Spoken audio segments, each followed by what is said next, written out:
মই আচলতে ইয়াত থিয় হৈ কথা কোৱাৰ ইমান উপযুক্ত বুলি নাভাবোঁ নিজক, কাৰণ মই এইখন ফিল্ডত জড়িতও নহয় ইমানকৈ, কিন্তু ইমানখিনি সন্মান দিছে আমাৰ কলা কুশলী শিল্পীসকলে, মই মানে কি ক'ম, মোৰ শব্দই নাই।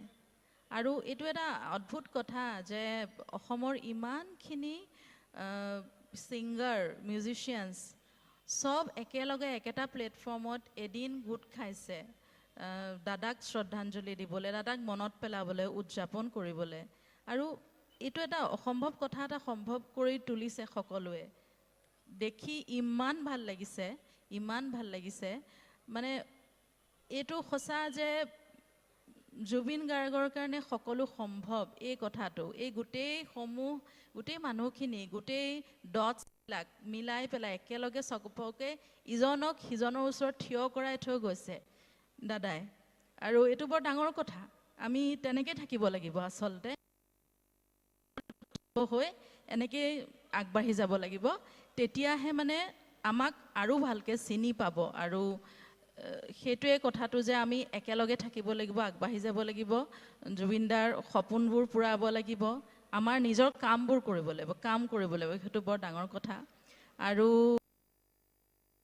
সকলোৰে লগত এটা কথা কওঁ যে আজি 2 মাহতকৈ বেছি হ'ল, এতিয়াও আমি অন্ধকাৰতে আছোঁ আচলতে, যে দাদাৰ কি হৈছিলে 19 ছেপ্টেম্বৰ সেইটো আমি এতিয়ালৈকে গম নাপাওঁ। আমি আশা ৰাখিছোঁ অতি পাম, আৰু আমি আস্থা ৰাখিছোঁ ন্যায় ব্যৱস্থাৰ ওপৰত, ইনভেষ্টিগেটিং টীমৰ ওপৰত, মুখ্যমন্ত্ৰী মহোদয়ৰ ওপৰত।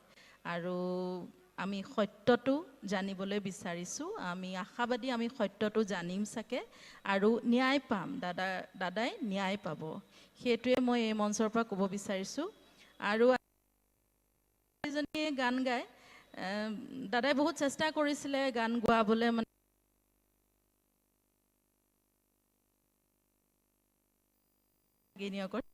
কৰি থাকে, তাই নাগায়, কিন্তু দাদাই খুব বিচাৰিছিলে তাই গান গায়, তাই গান গালে ভাল পায়। তাই সেইকাৰণে আজি ইয়াত গান এটা গাব, গান মামাই ভাল পায় কাৰণেই গাব।